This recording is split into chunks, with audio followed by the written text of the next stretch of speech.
So now let's look at Photoshop. When you open Photoshop, it looks like this, although without the thumbnail pictures. One thing I really want to emphasize about Photoshop, it's got this home screen that I'm in now. It's got a learn screen, and the learn screen has all these tutorials in here that are just like quick links to find how to do something really quick.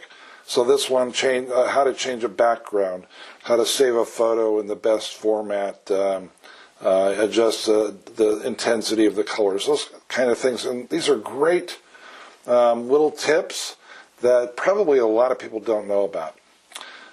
So I'm going to just click on Create a New File, and I'll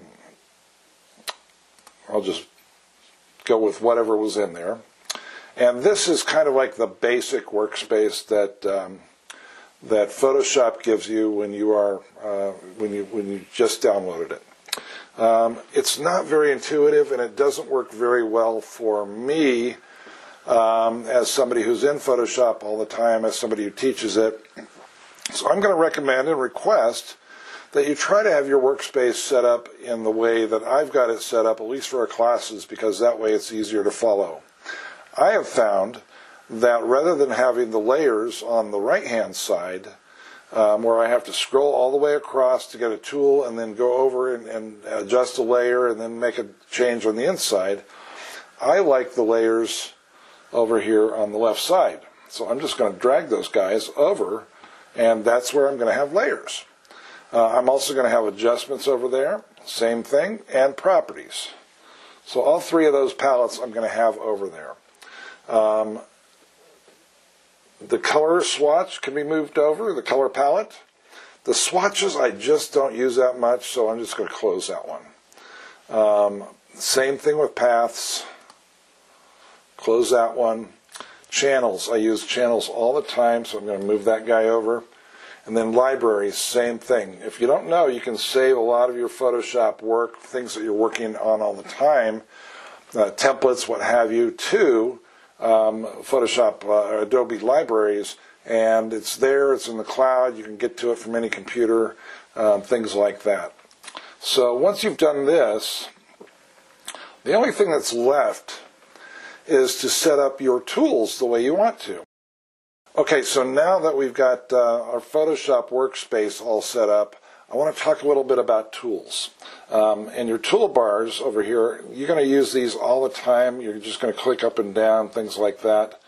And so you're going to want to make sure that you have them set up the way you use them, and you don't have to scroll through a bunch of tools, things like that, that you don't need.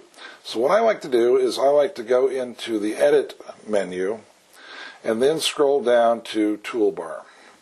And this is how you customize your toolbar. I like to have certain things together, and there are some things I've found that I just don't use a lot, like the Quick Selection tool and the Magic Wand tool I use a lot.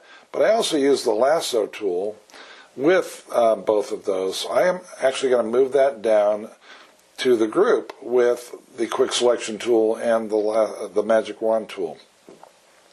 Okay, so I've got that moved over. There are other areas that other tools that I use a lot of, and I like to group them together so that I'm not always looking for them. Crop tool, I don't necessarily use perspective crop very much, so I'm just going to drag this one over. The spot healing brush, the clone stamp, I use all those. And eraser and background eraser, I use those a lot, but I don't necessarily use the content aware move tool. I'm going to leave it there for the moment. Eyedropper tool, things like that, I use a fair amount.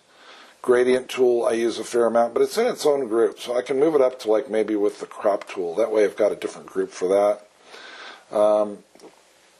I hardly ever use vertical type, so I really don't need to have that there. And I can just move that over. Some of these other path tools I don't use very much. So you get the idea. You can move things over and back however you want to. And then all you have to do is click Done, and your tool menu is just exactly how you want it. So You can have everything exactly how you want it. You just click down and you get the flyout menu. Same thing on this one. And so the other cool thing about Photoshop is that when you mouse over something, it pops out with a little bit of a help screen to tell you, hey, this is what this guy does, this is what this one does, this is what this one does. And they've done this in a lot of things with the new 2019 updates. So that's one of the reasons to stay updated with 2019. All right, so I'm just going to move this back over here. Okay. So that's pretty much how I have Photoshop set up. I've got my tools on my left. I've got all of my layers and palettes on my left. That leaves this entire big screen on the right to work with. And that's the way I like it. So what am I going to do next? I'm going to click Window. I'm going to click Workspace. And I'm going to click New Workspace. And we'll just, same thing again, just like we did with Adobe Bridge. Mics, Workspace. And we're just going to, we can save all the menus, all the keyboard shortcuts, save them, and boom, I'm ready to go.